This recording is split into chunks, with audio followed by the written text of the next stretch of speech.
Fala, nação tricolor, como é que vocês estão? Espero que sejam todos bem. Não deu pra começar o vídeo com aquele sorrisão por causa do clássico de ontem, e é sobre ele que a gente vai falar. A gente vai falar, pelo menos na minha opinião, sobre uma certa obrigatoriedade que eu tenho percebido no Rogério Ceni de ter que escalar toda vez as molecadas da base. Não querendo discutir que alguns não mereçam ou não tenham evolução, mas obrigatoriamente. Por quê? Porque no ano passado a gente não bateu a meta de venda de jogadores e esse ano a gente tem uma meta maior ainda de venda de jogadores a bater e não estamos nem perto de bater essa meta. Ano passado a gente fechou essa meta em déficit. Então vamos falar um pouquinho disso. Vamos falar também sobre Léo e Reinaldo. O Rogério Ceni foi questionado na coletiva sobre isso, se contradisse sobre isso, então vamos falar da escolha no geral da escalação. Éder como capitão, voo pesarado, arbitragem, expulsão do Rafinha que saiu aplaudido. Vamos falar num contexto geral do clássico, mas falando principalmente de algumas coisas que o Rogério Ceni pode melhorar e poderia ter um resultado melhor da equipe e que mesmo assim, mesmo com essas obrigatoriedades, mesmo com certas coisas que estão sendo ignoradas, existe uma pequena evolução no São Paulo acontecendo e a gente vai entrar num debate sobre ela, se você enxerga ela da mesma maneira como a imprensa, parte dela enxerga, como eu enxergo, mas na minha opinião, comparado a períodos muito ruins para estar falando nessa evolução. Meu nome é Laila Reis, estou à frente da equipe do SPFC.net há 10 anos, cobrindo política, janela de transferências, dia a dia dos jogos, tudo sobre São Paulo. Gente, é o seguinte, nos próximos vídeos eu vou estar falando de clube empresa, a atual gestão já está quinzenalmente fazendo toda a pesquisa para se tornar uma SAF. Só que o Conselho Deliberativo não confia na atual gestão. Eu vou trazer um pouquinho disso no próximo vídeo. Vamos falar mais de naming rights e possível reforma no Morumbi e valores de naming rights versus reforma no Morumbi. Então fiquem ligados nos próximos vídeos. Fechou? Recadinho rápido. Quer assistir todos os jogos do São Paulo por R$ 29,90. Tem mais de 3 mil canais livres. Network VG, o link vai estar aqui embaixo. Você pode assistir no seu celular, na sua TV Box, na sua Smart TV, onde você quiser. Outra coisa, você faz home office que nem eu, fico o dia inteiro numa cadeira assim, doendo as costas, que é uma cadeira linda, é produto exclusivo do São Paulo, especial, toda tricolor, bonita mesmo, tá nos nossos stories. Uma cadeira gamer, que vai te fechar, não vai ter mais dor nas costas. Vai estar o link aqui embaixo também. Agora bora falar de São Paulo. Gente, eu peguei aqui os números da meta que o São Paulo tem para bater com venda de jogadores. Se você não concordar, a minha opinião tá aqui, o canal é meu, eu falo ela. Mas vamos lá. A meta de 2021 era vender 176 milhões de reais em jogadores. O São Paulo conseguiu bater 125 milhões e 700. Tem um déficit aí. Não conseguiu bater essa meta. Bateu todas as outras. Bateu meta, por exemplo, de onde chegar nos campeonatos. Então, uma completou a outra. Foi avante, né? Foi além. O Crespo entregou muito a mais do que as metas. Ganhou o Paulista, etc. Nisso foi a venda de Paulinho Boia por 10 milhões, Brenner por 80,7 milhões, tudo em reais. Gabriel Novaes por 6 milhões, Denner por 5 milhões e o Elinho por 24 milhões. Certo? Então foi assim que foi fechado o balanço na meta de venda de jogadores. Neste ano, o São Paulo colocou em 2022 a meta de vender 142 milhões de reais em jogadores. Até agora, a gente só tem uma participação aí da venda do David Neres para o Shakhtar Donetsk, que é um dinheiro que varia entre pode chegar a 5 milhões, tem umas variáveis no contrato. Mas é um dinheiro que a gente não tem certeza mais se a gente vai receber com essa situação do Shakhtar Donetsk e tal. Então vamos dizer que essa meta está zerada. Estamos começando agora, estamos chegando aí em março, quer dizer, né? A janela daqui 3 meses de junho tem que render para o São Paulo bater uma meta de 142 milhões de reais. Eles têm que vender.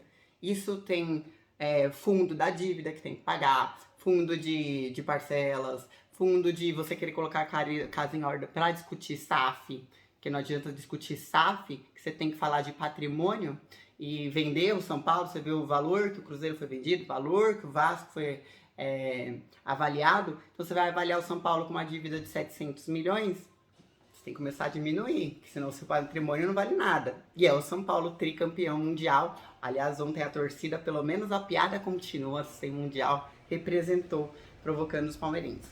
Então, assim, eu trago esses números para vocês dizendo que para mim é incontestável que o Gabriel Nestor evoluiu, que quando entra Juan, Pablo Maia evoluiu. Agora, não me é racional dizer que o Diego Costa tem que estar ali todo o jogo na vaga do Miranda. Não me é racional. Não me é. E mesmo sabendo que o Miranda chegou a fazer uma ou duas partidas neste ano, eu considerei, não foram as melhores partidas do Miranda na vida. Mas apesar da idade, o Miranda é aquele cara que você ainda pode colocar ele como suplente numa seleção. É o Miranda. Não tem que estar todo santo jogo. Então, pra mim, existe uma obrigatoriedade. Igor Gomes. Não tem uma explicação no mundo, nem a NASA, pra dizer por que o cara tá lá. E aí tu me vem num clássico contra o Palmeiras, num meio com Gabriel Sara e Igor Gomes. O Igor Gomes, assim, pra mim, na era Diniz, a gente perdeu aquele Igor Gomes que lançou com o Wagner Mancini. A gente perdeu ele na era Diniz, porque ele mudou muito de posição, ele tentou se readaptar e tudo mais. E a gente tá desde aquela época, depois do Wagner Mancini.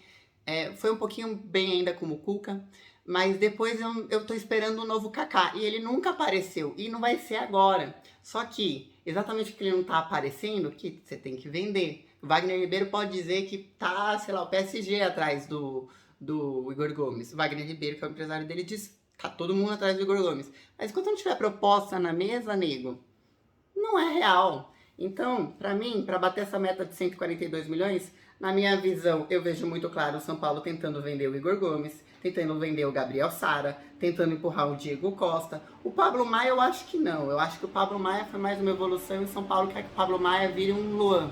E que ele tenha um Pablo Maia e o Luan sempre ali, entendeu? Eu vejo mais isso. O Nestor também acho que assim, é ocasional. Se chegar uma proposta, vende. Se não, a gente tem um bom cara aqui. Mas, agora a gente tem que falar de outras coisas. Ou o elenco do São Paulo está com um físico... Tá todo mundo com o barrigão do Patrick, que a gente viu ontem. Ou é uma obrigatoriedade, porque não tem um nexo todo santo jogo. Você vê, o Gabriel Sara entrou em todos os jogos do São Paulo nessa temporada, enquanto o Rogério Ceni implementa um rodízio. Pra mim não faz sentido. E me incomoda, você pode aí nos comentários defender o jogador que você quiser. Me incomoda o fato de que a gente tem um restante de elenco que a gente pode utilizar, ainda mais no primeiro jogo desta temporada, em que nós tínhamos o elenco praticamente inteiro, com exceção do Jandrei, que saudades de você, Jandrei, hashtag, à disposição. E aí você... Tudo bem, entendo. O Alisson já estava à disposição, ele nem relacionou. Não, muito cedo, condicionamento físico e tal, beleza. Não quis relacionar. Mas, porra, Luciano, o cara fez gol na final do Paulista contra o Palmeiras. O cara tem números incríveis pelo São Paulo. O cara, ele deu a letra na coletiva, ele falou: eu quero jogar, tem que me pôr pra jogar, tem que ter ritmo de jogo, eu tô treinando pra caramba. Ele falou: eu preciso jogar mais. E ele ficou com o nome sendo ovacionado e pedido pela torcida dos 90 minutos, até ele entrar na metade do segundo tempo, que demorou pra mexer, hein, Rogério? Demorou pra mexer. Então, assim, levou um gol. Foi igual, inverteu o jogo do Corinthians, né? Levou um gol no comecinho do primeiro tempo. Acabou toda a estratégia que tinha. O Palmeiras fechou, porque o Abel mostrou: eu vim aqui pra isso. Fiz um gol, fechei. Acabou. Tá bom, aí o Rogério Ceni na coletiva colocou o gol nas costas do médico, que tirou o Diego Costa, que ficou com medo no zagueiro. O Volpe também é um baita de um azarado, pode pegar o espaço aí pra falar do Volpe, porque chama gol, é uma fase que o cara tá passando, não adianta, tá na fase chama gol. E a gente, ainda aqui, né, contra o Corinthians, o gol foi impedido.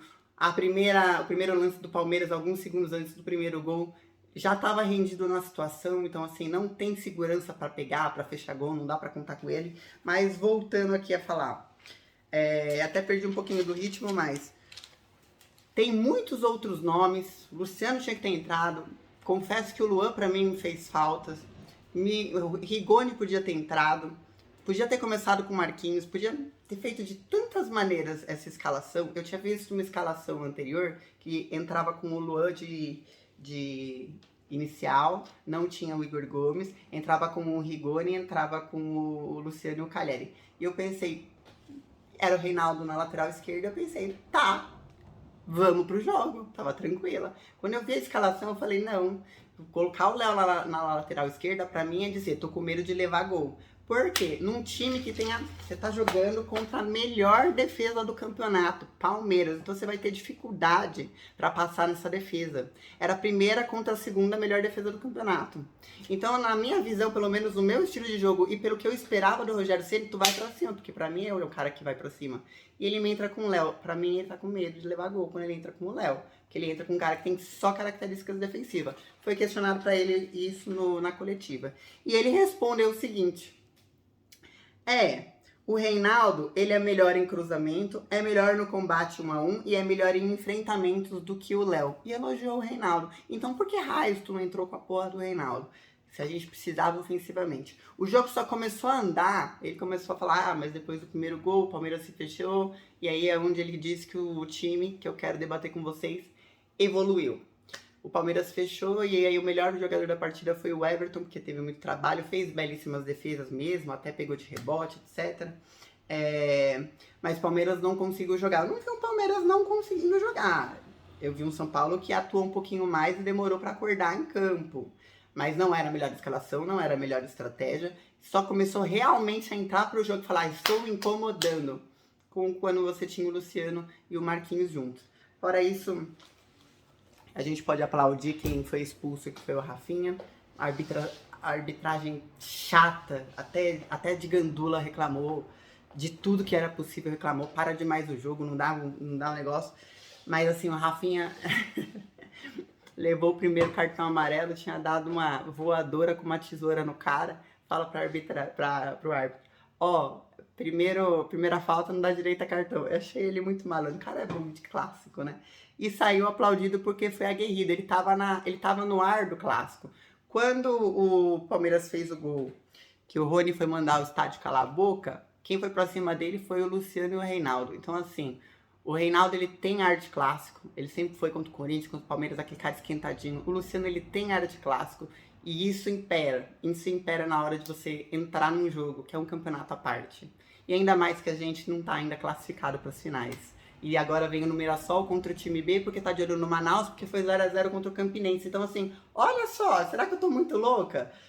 Caramba, Rogério Ceni. E tudo isso, o que tem por fundo é a meta de venda de jogadores. Não tenham dúvidas que é isso. Daqui 3 meses abre a janela, tem que vender os jogadores para a Europa para pagar a dívida milionária. Ou seja, gestão que gasta demais em dinheiro que a gente não sabe para onde vai, é o fundo de tudo isso aí de novo.